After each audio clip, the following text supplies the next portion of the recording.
तो आज आप लोगों को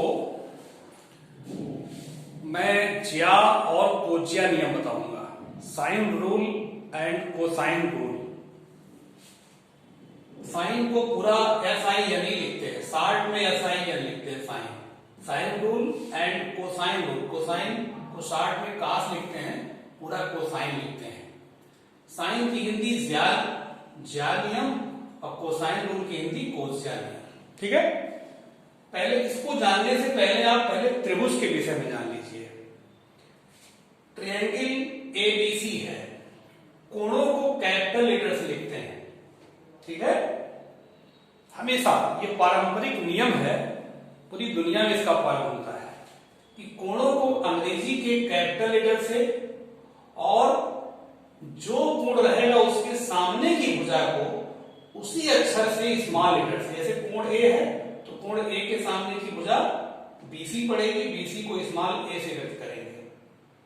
कोण B है, इसके सामने भुजा स्मॉल b और कोण C उसके सामने भुजा स्मॉल c। तो ये क्लियर कर लीजिए कि कोणों को कैपिटल लेटर से और उनके सम्मुख भुजाओं को स्मॉल लेटर से लिखते हैं। ठीक है, ये अब त्रिभुज की कुछ बातें आप जान लीजिए, कुछ बातें जानते भी हैं, कुछ नहीं भी जानते हैं। ये तो आप जानते हैं पहला कि त्रिभुज के तीनों कोणों का योग 180 अंश होता है। ठीक, दूसरा त्रिभुज में जो कोण सबसे बड़ा होगा, जैसे कोण A सबसे बड़ा है तो कोण A के सामने की भुजा सबसे बड़ी होगी, तो त्रिभुज में सबसे बड़े कोण के सामने की भुजा सबसे बड़ी होती है। ठीक है, ये क्लियर बात है।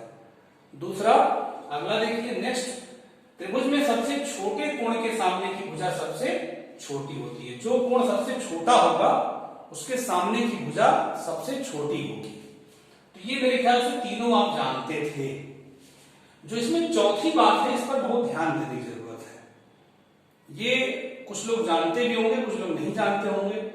सबसे महत्वपूर्ण बात यह है कि किसी भी त्रिभुज में सदैव किन्हीं दो भुजाओं का योग तीसरी भुजा से बड़ा होता है। चाहे A B जोड़िए तो C से बड़ा होगा, B C जोड़िए तो A से बड़ा होगा, C और A जोड़िए तो B से बड़ा होगा। अगर ये बराबर या छोटा हो जाए तो त्रिभुज का बनना संभव ही नहीं होगा। एग्जाम्पल के रूप में देखिए, जैसे मान लीजिए कोई कहे कि 1 2 3 ये भुजाएं हैं, क्या इन भुजाओं से त्रिभुज का बनना संभव है? तो देखिए, चेक करिए, 1 धन 2, अभी दो भुजा जोड़िए तो 3 के बराबर आ गया। बराबर नहीं आना चाहिए, सदैव बड़ा आना चाहिए। देखिए 2 3 जोड़िए तो ये 1 से बड़ा आ रहा है। ठीक है, फिर 2 3 1 जोड़िए, ये भी 2 से बड़ा आ रहा है, लेकिन एक जगह नहीं आ रहा है। सदैव आना चाहिए, किन्हीं दो भुजाओं का योग तीसरी भुजा से बड़ा ही आना चाहिए, तभी त्रिभुज बनेगा। तो इस साइड से, इस लंबाई वाली भुजा से त्रिभुज का बनना संभव नहीं है।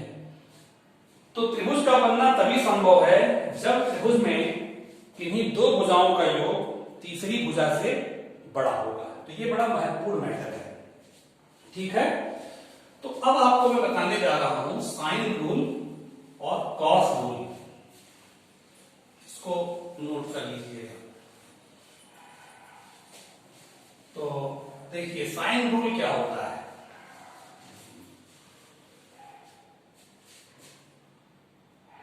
साइन रूल, ज्या नियम, हिंदी में कहते हैं ज्या।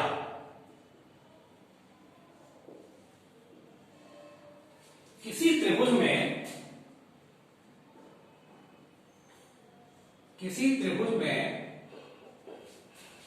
प्रत्येक कोण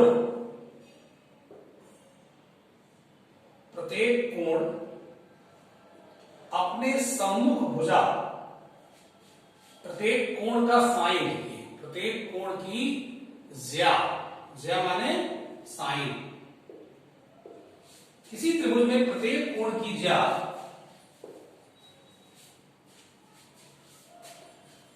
अपने सम्मुख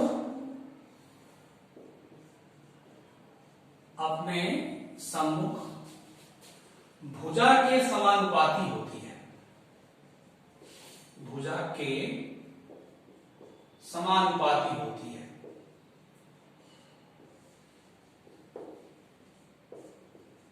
इसका मतलब देखिए, अर्थात sine A upon A equal to sine B upon B equal to sine C upon सी।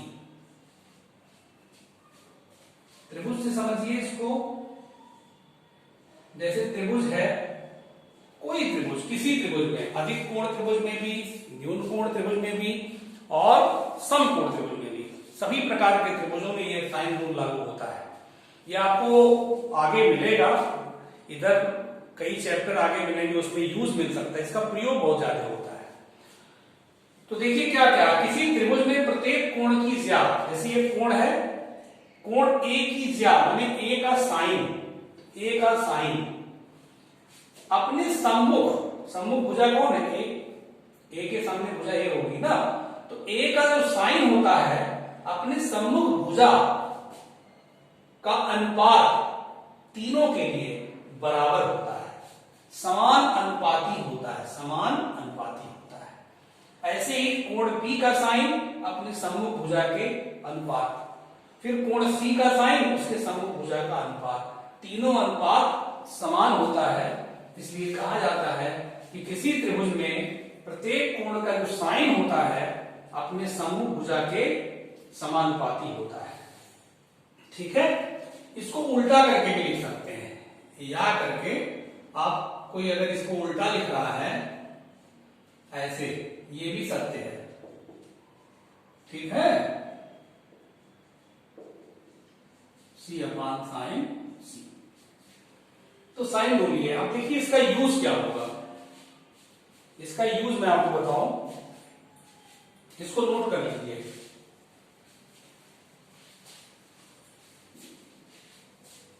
इसका यूज देखिए, कैसे यूज करेंगे, इसका प्रयोग कैसे करेंगे। जैसे साइन ए अपान ए है equal to sine B upon B equal to sine C upon C. ठीक है ना, ये तीनों अनुपात आपस में बराबर है। अगर इसको हम कुछ कांस्टेंट मान लें, के मान लिया के, तो sine A upon A equal to k, देखिए लिख सकते हैं। तो साइन ए इक्वल टू हम लिख सकते हैं ए इंटू के। फिर दूसरा वाला देखिए, sine B upon B equal to k, तो sine b equal to b into k. ऐसे sine C upon c equal to k, तो sine C equal to c into k. तो कहने का मतलब यह है कि आप कोण को भुजा में कन्वर्ट कर सकते हैं। ये कोण है, ये भुजा है, तो साइन ए की जगह पर ए इंटू के लिखा जा सकता है। ठीक है, ऐसे साइन बी की जगह पर बी इंटू के और साइन सी के स्थान पे सी इंटू के। तो कोण से आप भुजा में आ सकते हैं।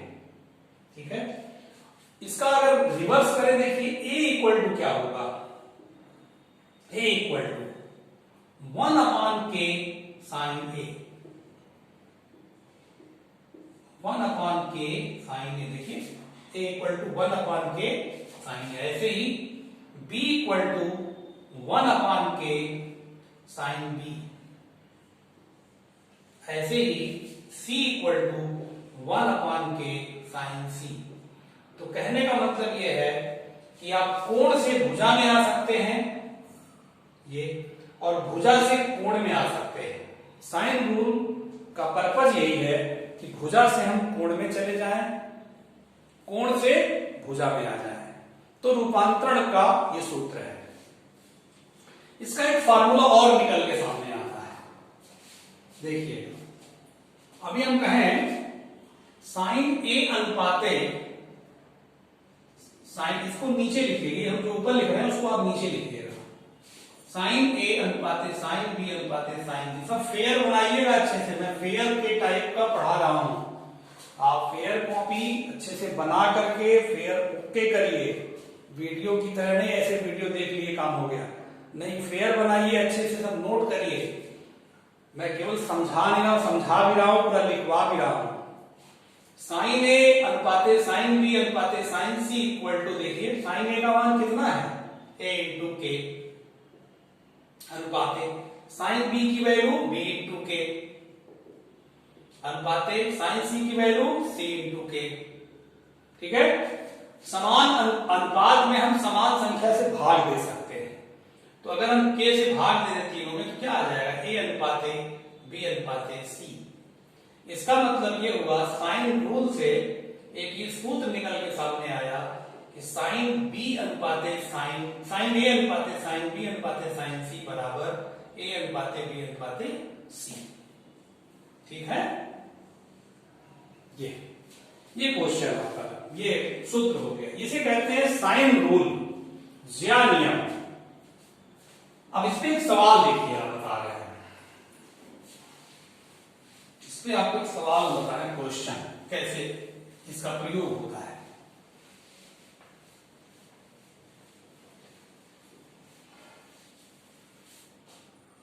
एक क्वेश्चन देखिए, एग्जाम्पल के, यदि किसी त्रिभुज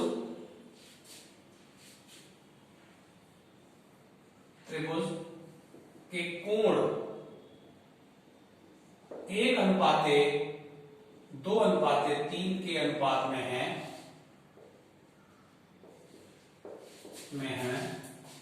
तो उस त्रिभुज की भुजाओं में अनुपात ज्ञात करो।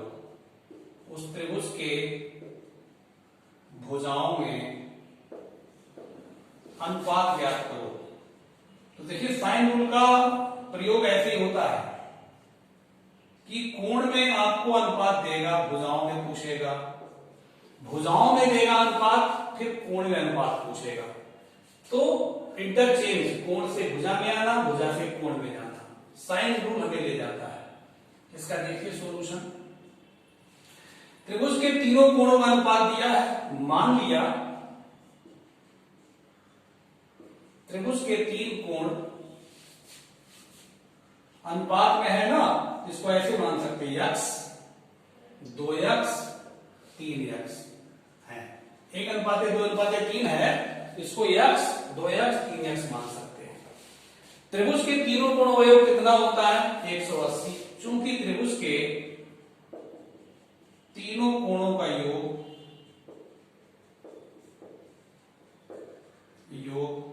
बराबर 180, जोड़िए x धन 2x धन 3x बराबर 180, 3 2 5 1 6x बराबर 180 अंश, तो x बराबर 30 अंश। तो x जब 30 अंश हो गया तो पहला कोण 30 अंश हो गया, क्यों, अतः कोण आ गए 30 अंश, फिर 3 दूना 60 अंश और 30 तिया 90 अंश। तीनों कोण आ गए। अब हमें भुजाओं में अनुपात बताना है। अब हम सूत्र प्रयोग करेंगे, ए अनुपाते बी अनुपाते C equal to sine A अनुपाते साइन बी अनुपाते साइन सी। ये कहां से प्रूव कर रहे हैं, साइन रूल से, साइन रूल से।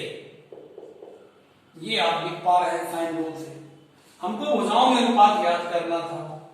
ठीक, साइन ए, पहले कोण को ए आप कह सकते हैं 30 अंश, दूसरे कोण को बी कह सकते हैं 60 अंश और तीसरे कोण को सी 90 अंश।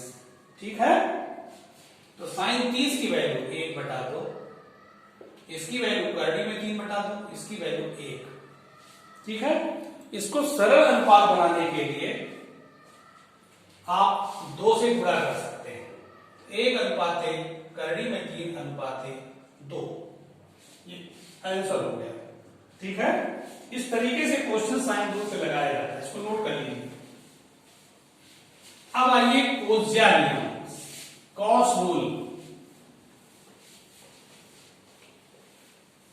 कोज्या नियम क्या है देखिए इसको।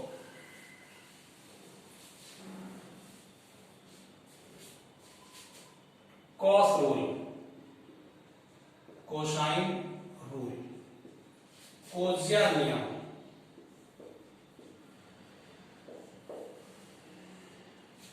किसी त्रिभुज में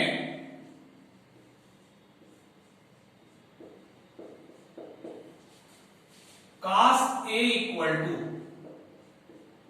B square plus c square minus a square upon 2bc। ये देखिए एंगल है और ये छोटा अक्षर है तब भुजा है। छोटे अक्षर में रहेगा वो हमेशा भुजा आप उसको समझेंगे और जो अंग्रेजी का बड़ा अक्षर रहेगा उसको कोण समझेंगे। cos A बराबर cos B बराबर C square plus A square minus B square upon 2ca और cos C बराबर A square plus B square minus C square upon 2ab। ठीक है, ये तीन फार्मूले cos रूल में आते हैं। इसको याद करने का तरीका बहुत आसान है। cos A लिखना है तो A के बाद क्या आता है चक्री क्रम से B, B के बाद C और फिर A वही घटा दीजिए और नीचे वही BC लिख देना 2bc। ऐसे ही तीनों फार्मूले चक्री क्रम से लिखने हैं, बहुत आसानी से याद हो जाएगा। इसको याद कर लीजिएगा। इसका एक एग्जांपल देखिए कैसे इसके सवाल लगाए जाते हैं। ठीक है, एक क्वेश्चन मैं ले रहा हूं। त्रिभुज एबीसी में A बराबर 2, B बराबर करड़ी में 6 और C बराबर करड़ी में 3/1। ठीक है, ये क्वेश्चन है। तो कोण A का मान ज्ञात कीजिए। कोण A का मान ज्ञात कीजिए। देखिए cos रूल कहां लगता है? cos रूल वहां लगता है जब त्रिभुज में तीनों भुजाएं आपको दी गई हो और आपको तीनों कोण एग्जैक्ट ज्ञात करने हैं। देखिए तीनों भुजाएं दी गई है, स्मॉल लेटर है, भुजा है ये। ठीक है, कोण A ज्ञात करना है तो cos रूल से आइए। A ज्ञात करना है तो cos रूल से cos A बराबर ये फार्मूला लिखने जा रहे हैं B square plus c square minus a square upon 2bc। b कितना है?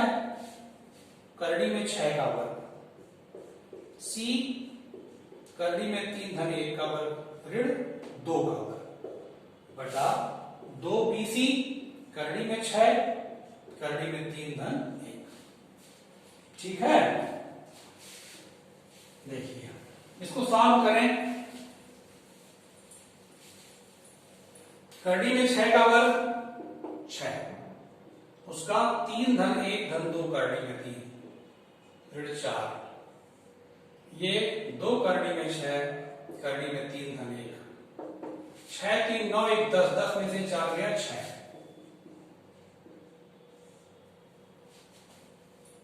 ठीक, 2 करड़ी में 6 करड़ी में 3/1, ऊपर क्या कॉमन है? 2 करड़ी में 3, बचा कितना? करड़ी में 3/1। नीचे लिख सकते हैं करड़ी में 3 करड़ी में 2 करड़ी में 3/1। देखिए यहां पे 6 बराबर 2 गुणे 3 है ना, और 3 में करड़ी में 3 गुणे करड़ी में 3, तो ये 2 करड़ी में 3 कॉमन हो गया है, बचा करड़ी में 3। करड़ी में 6 को आप करड़ी में 3 गुणे करड़ी में 2 लिख सकते हैं। ठीक, अब ये कट जाएगा, ये 2 भी कट गया, बचा कितना? 1 बटा करड़ी में 2। cos A बराबर 1 बटा करड़ी में 2, तो cos A बराबर cos 45 अंश। आपका A बराबर आ गया 45 अंश। ठीक है, 3 भुजाएं दी रहेंगी तो आप तीनों कोण ज्ञात कर सकते हैं। इसी प्रकार cos B का फार्मूला लगा के कोण B भी निकाल सकते हैं। जब 2 कोण आ जाएगा तो दोनों कोण जोड़कर 180 में से घटा देंगे तो तीसरा कोण भी आ जाएगा। तो यहां तो केवल एक कोण पूछा, इसलिए एक ही निकाले हैं। ठीक है, ये हो गया आपका कोज्या नियम, उसको नोट कर लीजिए। अब देखिए एक तीसरा आता है जिसका मैंने हेडिंग में जिक्र नहीं किया है, स्पर्श ज्या का नियम, माने टैन नियम, टैन का नियम होता है। देखिए वो क्या होता है।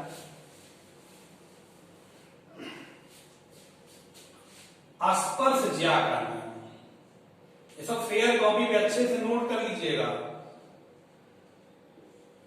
स्पर्श ज्या नियम, इसको हम लोग नेपियर अनुरूपता ही बोलते हैं।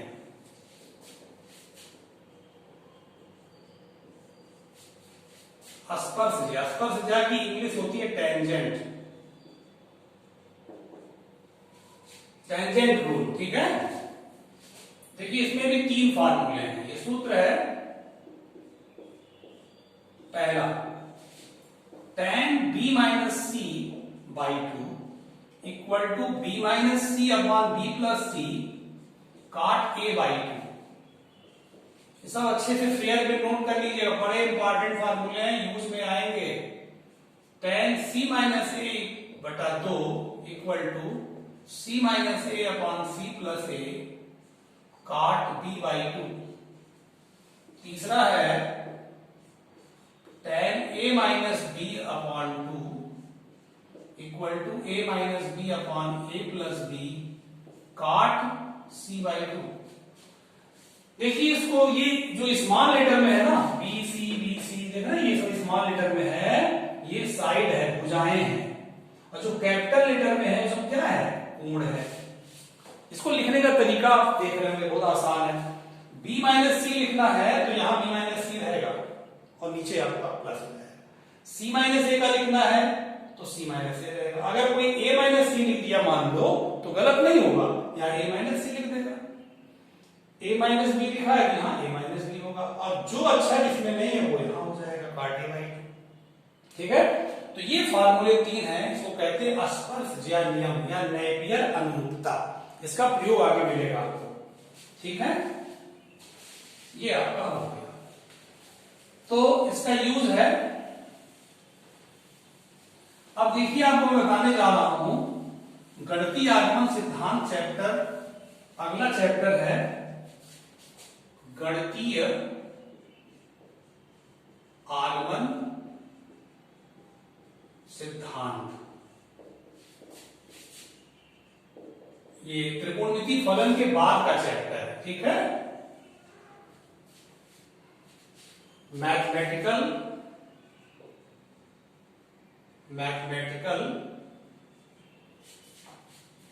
इंडक्शन थियरी, इंडक्शन प्रिंसिपल या थियरी बोलते हैं। तो गणितीय आगमन सिद्धांत चैप्टर संपूर्ण रूप से पूरी तरह से प्राकृतिक संख्या पर आधारित है। पूरा चैप्टर नेचुरल नंबर पर आधारित है। तो सबसे पहले आपको नेचुरल नंबर के विषय में जानना है, ठीक है। प्राकृतिक संख्या, नेचुरल नंबर। नेचुरल नंबर आप सब लोग जानते हैं, गिनती की संख्याएं जो होती हैं वो प्राकृतिक संख्याएं कहलाती हैं। गिनती की संख्याएं, सबसे छोटी प्राकृतिक संख्या 1 होती है, ठीक है। और सबसे बड़ी प्राकृतिक संख्या अनंत, अनंत तो नहीं कह सकते लेकिन अज्ञात होती है, पता नहीं है। तो मान लिया सबसे बड़ी प्राकृतिक संख्या k है, तो उससे ही बड़ी तो होगी k धन 1, बोलिए, अज्ञात है, कभी अंत नहीं होता है। इसलिए जब अंत नहीं होता है तो मानना पड़ता है। मान लिया k है, फिर उसके बाद भी होगा k धन 1, ठीक है। तो कहने का मतलब यह है कि प्राकृतिक संख्या सभी धन पूर्णांक को कहते हैं, कई नाम इसके हैं। All positive integer is called natural number, all counting number is called natural number. तो प्राकृतिक संख्याएं गिनती की सभी संख्याएं होती हैं, प्राकृतिक संख्याएं सभी धन पूर्णांक संख्याएं होती हैं। सबसे छोटी प्राकृतिक संख्या धन 1 होती है और सबसे बड़ी प्राकृतिक संख्या अज्ञात होती है, ठीक है। तो इसके बाद जो है आपको प्राकृतिक संख्याओं से जुड़ा मैटर मैं नेक्स्ट वीडियो में डालूंगा, और गणितीय आगमन सिद्धांत क्या होता है इसको भी मैं अगले वीडियो बताऊंगा, फिर उसके सवाल भी बताऊंगा, ठीक है। तो ये अच्छे से आप इसको देखिएगा और प्रयास ये किया करिए कि वीडियो को क्रमशः देखा करिए और पूरा मन लगा के देखा करिए, अकेले शांति से बैठ के देखा करिए, ठीक है। फिर आपसे मिलते हैं नेक्स्ट वीडियो।